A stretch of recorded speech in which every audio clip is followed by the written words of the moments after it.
Señor, te damos gracias en esta hora. Gracias, Señor, porque este es un tiempo tuyo, Señor, un tiempo en el cual podemos reunirnos, Señor, para estudiar tu palabra. Concédenos, Señor, la gracia, Señor, para entender el mensaje, Señor, que tú tienes para nosotros en esta noche. Perdónanos, Señor, si en algo te hemos ofendido. Perdónanos nuestras iniquidades. Ayúdanos, Señor, a entender tu palabra, Señor, y a ponerla por obra, Señor. Gracias, Señor, porque tú eres nuestro Dios, Señor, y porque un día, Señor, viniste, Señor, a nuestros corazones. Gracias porque tú eres nuestro Señor y porque tú nos compraste, Señor, a precio de sangre, Señor. Ayúdanos, Señor, a enfocarnos, Señor, en esta hora, en la palabra, Señor, que va a ser expuesta. Ayúdanos a ver a Cristo, Señor, en cada versículo, Señor, de esta palabra, Señor. Ayúdanos, Señor, a buscar, Señor, a ver las abundantes riquezas, Señor, de tu palabra en esta noche. Cristo Jesús. Amén. Pueden tomar su lugar, hermano.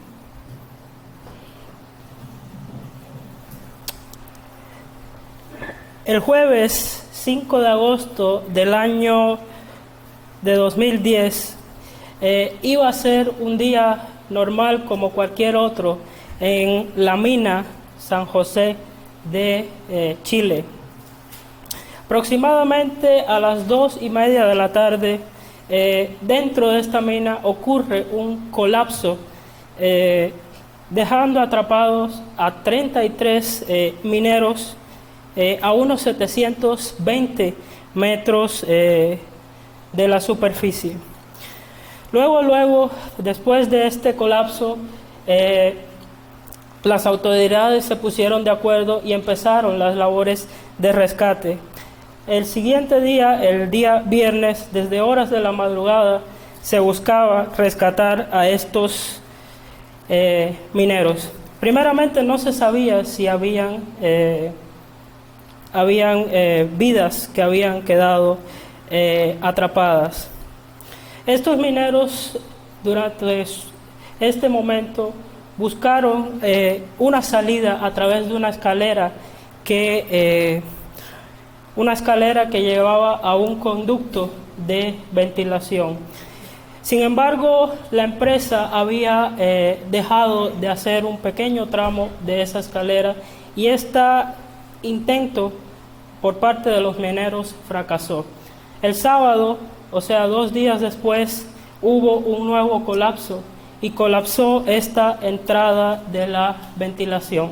De manera que estos mineros quedaron totalmente atrapados, totalmente aislados de la civilización, ¿no? 17 días después, tras largos trabajos de rescate, el domingo 22 de agosto comenzaron, en esas semanas anteriores, comenzaron a hacer unas perforaciones y llegaron a encontrar a los mineros. Sin embargo, esa primera perforación era una perforación pequeña. Apenas cabía agua y alimento dentro de este tubo para poder alimentar a estos mineros. Y ellos tuvieron que esperar muchísimas labores, que se hicieron varios planes para rescatarlo. El plano que funcionó después de 33 días de este hallazgo. Por tanto, 69 días después de que ocurriera el colapso inicial. Y poco a poco, tras esta misión funcionar, ellos fueron siendo extraídos de la mina uno a uno durante más de 24 horas, porque el proceso de rescatarlos tardaba cerca de 1 hora por cada persona. La cápsula solo llevaba a un minero hacia la superficie. El día de hoy en esta mina, en el local, hay una gran cruz que celebra el milagro que hubo en esa mina. Es una marca, un sitio para los visitantes que quieren visitar, llegar a esa mina, puedan ver lo que allí pasó. Esos mineros, una vez que fueron rescatados, comenzaron a relatar su experiencia. Y los puntos claves de esa experiencia o las cosas que ellos relataron a las autoridades fueron: estábamos durante todo el tiempo, estuvimos tranquilos, estábamos confiados, teníamos fe de que las labores iban a funcionar. Esa ecuanimidad que tuvimos nos ayudó a racionar el poco alimento que teníamos, y con eso pudimos salir adelante todos esos días cuando todavía no había se había hecho la primera perforación. Y ellos daban gracias a Dios por haber sido rescatados de esa situación, y decían: no éramos 33, éramos 34 los que estábamos dentro de esa mina, nosotros y Cristo. Entonces, el contexto del salmo que vamos a estudiar en la noche de hoy es un contexto parecido. Al igual que esta historia de los mineros, el cuadro descrito por el salmista es un cuadro de alguien que está, un hombre que está agradecido con Dios por lo que Dios ha hecho en su vida, cómo el Señor lo ha rescatado y cómo esa persona deposita toda su confianza en Él, en su Señor. Los mineros también no les quedó otra opción que depositar toda su confianza en las labores de rescates. Ellos ya no podían hacer nada. Este salmo, el Salmo 40, se divide en dos partes principales. La primera parte va del versículo 1 al 10 y son versículos que conforman una alabanza y un reconocimiento de la gracia y el favor de Dios hacia el salmista. Habla de la experiencia del salmista y de la misericordia que Dios ha tenido con él en el tiempo de crisis. El salmista recuerda agradecido esa misericordia. Ya la segunda parte, del 11 al 17, es un ruego por una nueva misericordia, probablemente una nueva situación que vino al salmista a generarle aflicción, y él nuevamente clama por una nueva misericordia. Los versículos 13 al 17 reaparecen en el Salmo 70, conforman el Salmo 70. Entonces podemos pensar nosotros, son dos salmos que fueron pegados y se juntaron en el Salmo 40.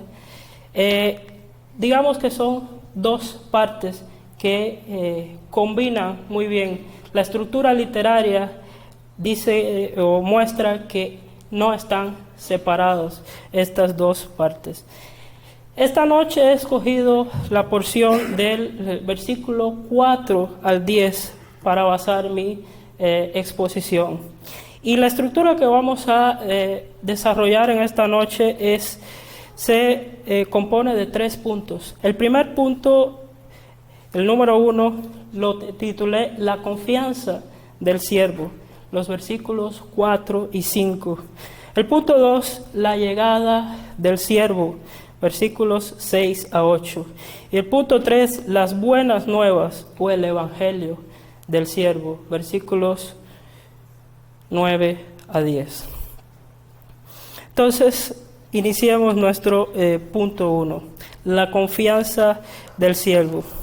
Dice así la palabra del Señor: cuán bienaventurado es el hombre que ha puesto en el Señor su confianza. Cuán feliz es aquel que deposita toda su confianza en el Señor. Es una persona que no deposita su confianza en sus buenas obras, en lo que hace. Es aquel que puede andar firmemente, tiene un carácter sólido, ha puesto sus ojos en el Señor Jesucristo. Cristo lo ha llenado de gozo y de paz y goza de una tranquilidad y puede disfrutar lo que es la providencia y la gracia del Señor.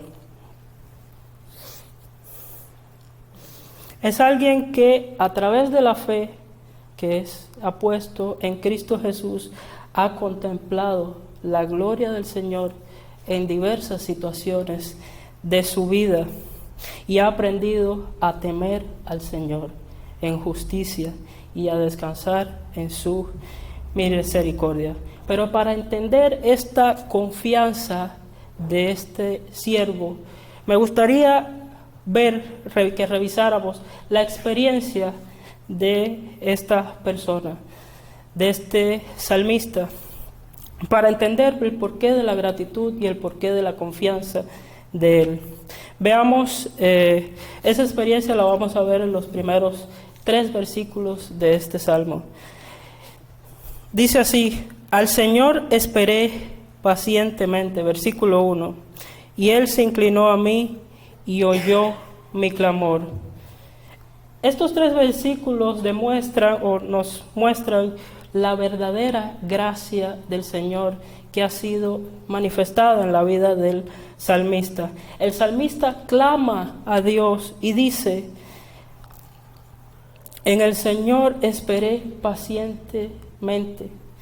Esperé pacientemente pacientemente refuerza la idea de esperar. Es una persona que está tranquila y que está confiada, que ante la adversidad, ante la situación que tiene en ese momento, sigue creyendo y esperando en el Señor. Y vemos que el Señor no le responde luego. El Señor toma su tiempo para responderle y Él espera pacientemente. El salmista persevera en su espera, reconoce su debilidad, reconoce que él no puede enfrentar esa situación por sí mismo, en sus propias fuerzas, y él espera en Jehová pacientemente. La espera en dado momento tiene su respuesta. Dice la palabra que Él se inclinó a mí y oyó mi clamor.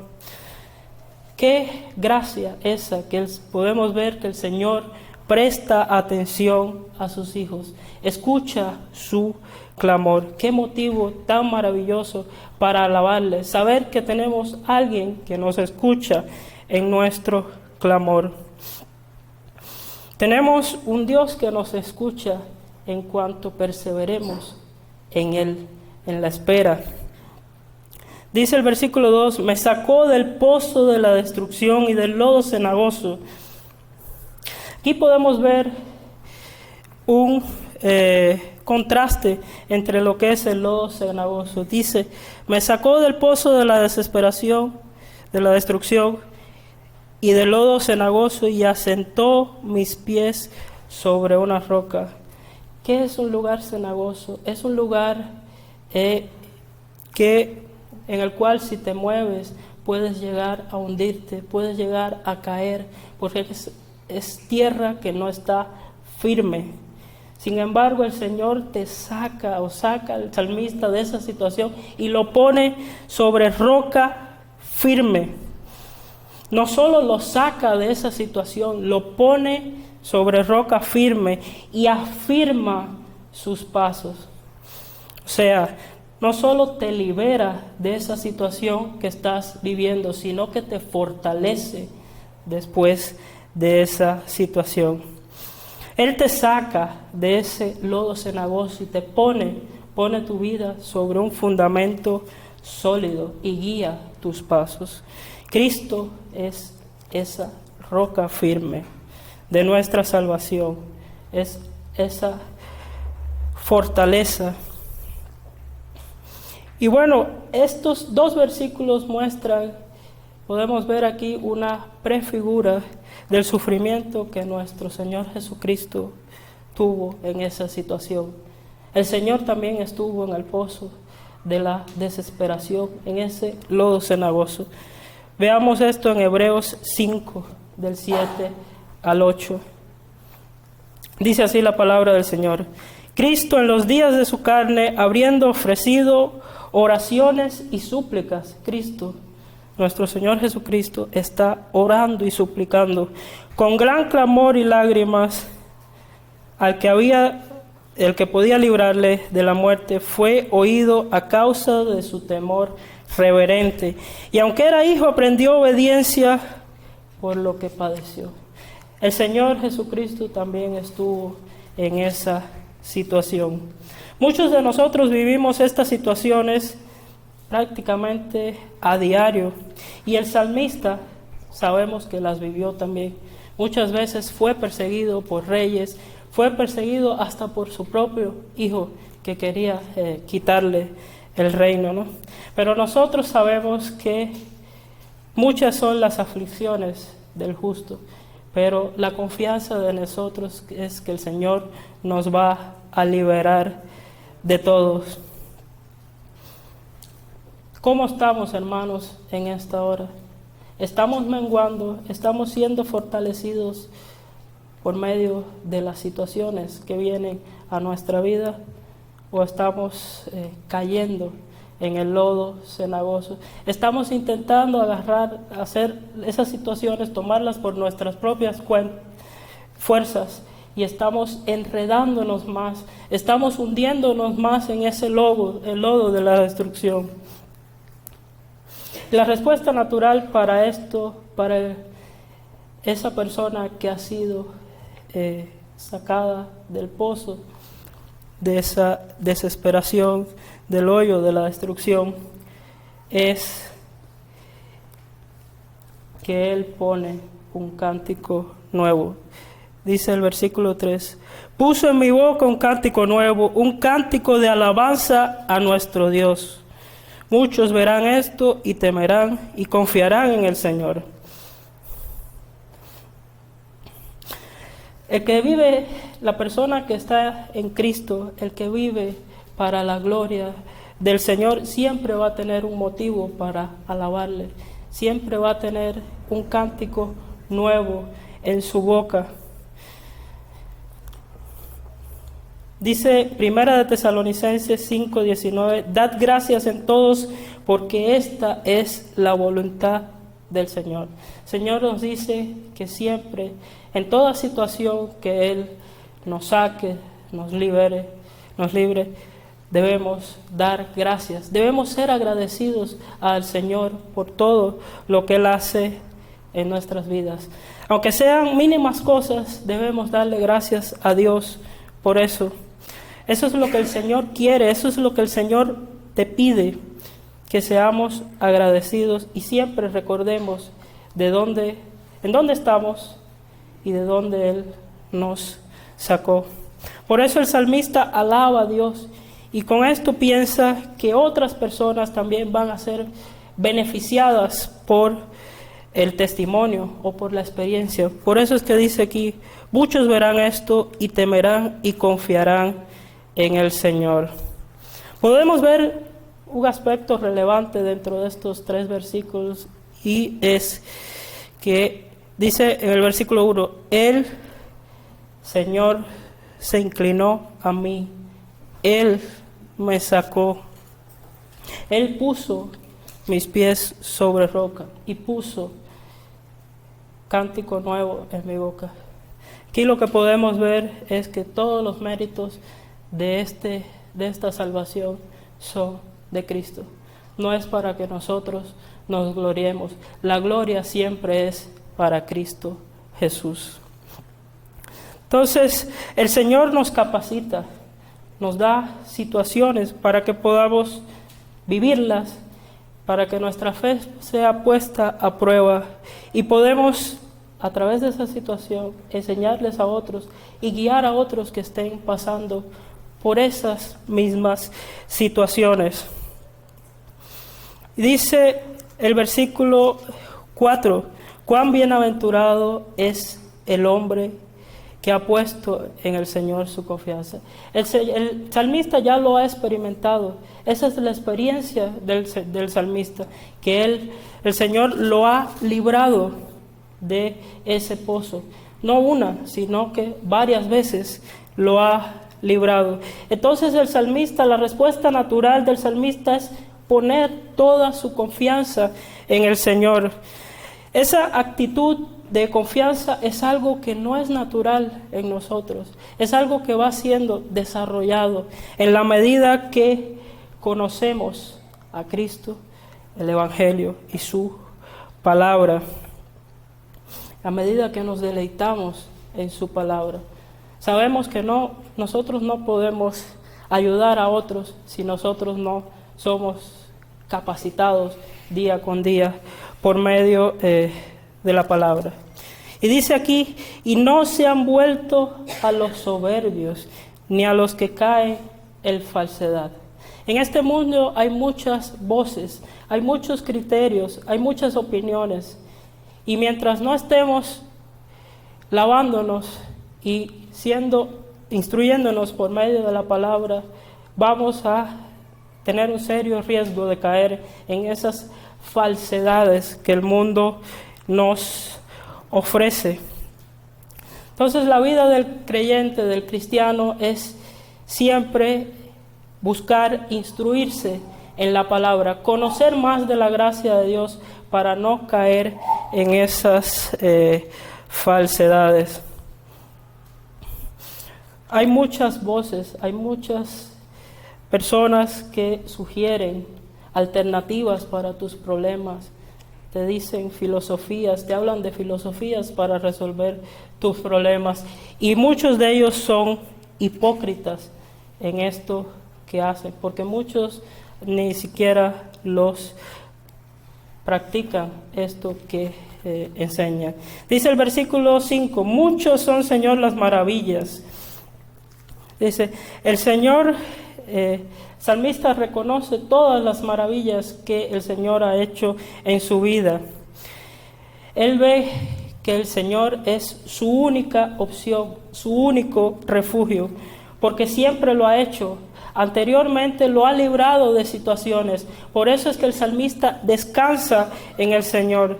Toda la experiencia pasada de la misericordia de Dios dirige el salmista a exaltarlo. Dice, muchas son tus maravillas. Está maravillado por todas las obras que el Señor hace, por todo lo que Él ha hecho en su vida, incluso las cosas por las cuales Él no conoce, no sabe. Dice aquí, muchos son tus designios.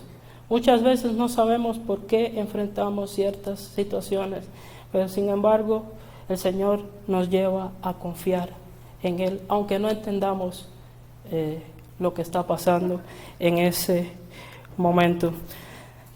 Debemos entender que nunca vamos a alcanzar a entender todo lo que pase en nuestras vidas, pero aunque no entendamos, esto debe dirigirnos a adorar cada día más a nuestro Señor. El Señor nos saca del pozo de la desesperación, nos pone a prueba y esto hace con que tengamos una adoración genuina y una confianza en Él. Confianza también que tuvo el Hijo para entregarse por nosotros. Él dice que Él vivió esta prueba y se entregó por nosotros, obedeció al Padre. Y es así que llegamos a nuestro punto número 2, que es la llegada del siervo. Dice así la palabra del Señor: sacrificio y ofrenda cereal no has deseado. Has abierto mis oídos, holocausto y ofrenda por el pecado no has requerido. Entonces dije, he aquí vengo, en el rollo del libro está escrito de mí. ¿Qué quiere decir esto? ¿A quién se refiere el salmista cuando habla de esto? Y me gustaría que fuéramos, para entender esta porción, que fuéramos a Hebreos 10. Hebreos 10, y vamos a leer a partir del versículo número 3. Dice así la palabra del Señor: pero en estos sacrificios hay un recordatorio de pecado año tras año, porque es imposible que la sangre de toros y de machos cabríos quite los pecados, por lo cual al entrar en el mundo, dice, sacrificio y ofrenda no has requerido, pero un cuerpo has preparado para mí. En holocaustos y sacrificios por el pecado no te has complacido. Entonces dije, he aquí, yo he venido. En el rollo del libro está escrito de mí, para hacer, oh Dios, tu voluntad. Habiendo dicho arriba, sacrificios y ofrendas y holocaustos y sacrificios por el pecado no has requerido, ni en ellos te has complacido, los cuales se ofrecen según la ley. Entonces dijo, he aquí, yo he venido para hacer tu voluntad. Él quita lo primero para establecer lo segundo. Por esta voluntad hemos sido santificados mediante la ofrenda del cuerpo de Jesucristo, ofrecida de una vez y por siempre. Esta porción que vemos aquí es una profecía que está en el Antiguo Testamento, en el libro de los Salmos, que anuncia la llegada del Cordero, anuncia la llegada de Cristo. Dice que los sacrificios eran un recordatorio del pecado. Sin embargo, los sacrificios no quitaban el pecado. Cristo fue el que vino a pagar por nuestros pecados como un sacrificio vivo y agradable al Padre. Este sacrificio sí fue agradable al Padre. Y aquí nos está diciendo que los sacrificios que fueron hechos anteriormente estaban mal o el Señor no los quería. Aquí más bien lo que está queriendo decir es que el sacrificio que el Señor quiere es un sacrificio con un corazón puro. Un sacrificio con un corazón equivocado es basura y pestilencia para nuestro Señor. Y el mayor sacrificio que Él quiere de nosotros no es que ofrezcamos esos sacrificios como se ofrecían en el Antiguo Testamento. El mayor sacrificio que Él quiere está en el versículo 8. Eso es lo que Él quiere de nosotros. Me deleito en hacer tu voluntad, Dios mío, tu ley está dentro de mi corazón. El mayor sacrificio que el Señor quiere es la obediencia a Él. Dice, ¿a quién se está refiriendo? Entonces, en el versículo 7, entonces he aquí, vengo, se refiere a Cristo, a la venida del Cordero. Como dice Gálatas 4:4, que cuando vino la plenitud del tiempo, Dios envió a su Hijo nacido de mujer, nacido bajo la ley, a fin de que redimiera a los que estaban bajo la ley, para que recibiéramos la adopción de hijos. Era necesario que Él viniera a salvarnos. ¿Por qué? Porque solo Cristo pudo obedecer 100% la ley. Y dice en Romanos 4:25, Él fue entregado por nuestras transgresiones y resucitado para nuestra justificación. Ese es el Evangelio. Él tuvo un cuerpo aquí, un cuerpo en semejanza de carne y de pecado, pero no pecó. Y es por medio de Él que podemos venir al Padre.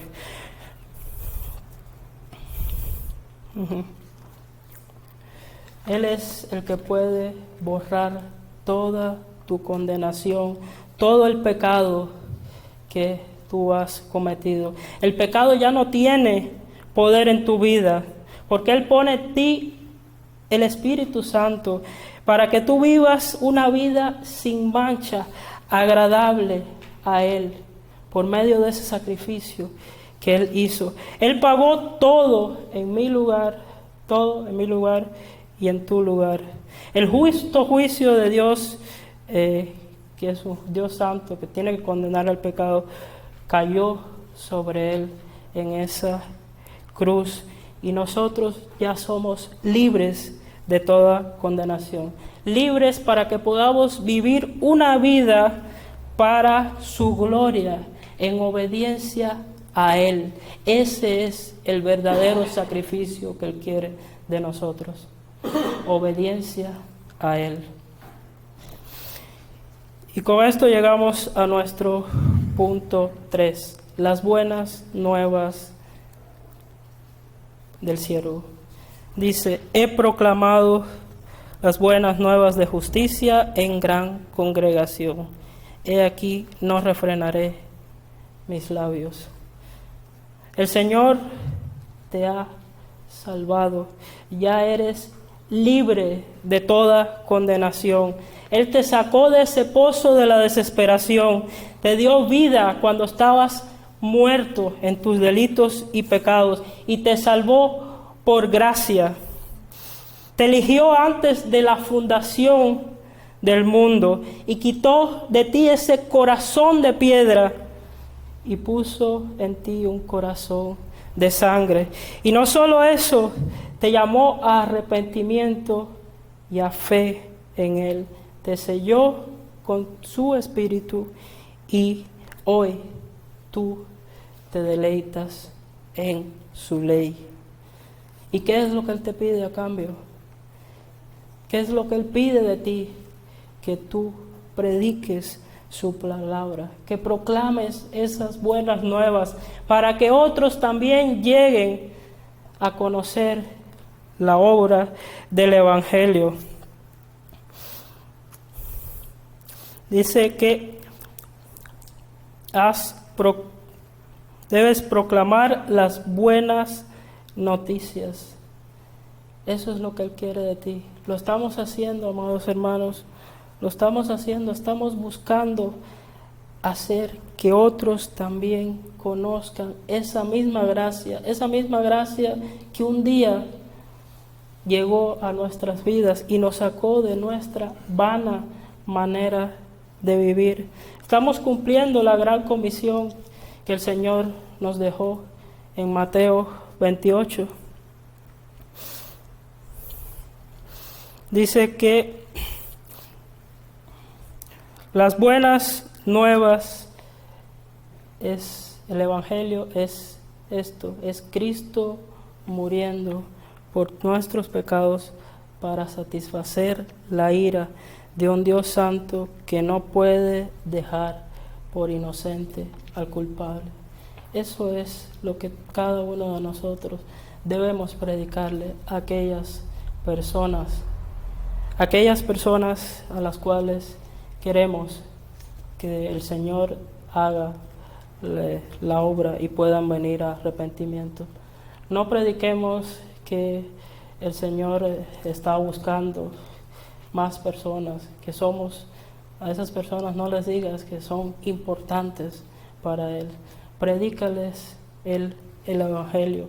Predícales que como tú eras, todos somos miserables y esa es nuestra condición, que no podemos llegar a Cristo si no es que Él hace esa obra en nosotros. Ese debe ser nuestra predicación. Dice el versículo 10, no he escondido tu justicia dentro de mi corazón, he proclamado tu fidelidad y tu salvación. ¿Cómo estamos haciendo eso, amados hermanos? Estamos escondiéndonos dentro de la iglesia.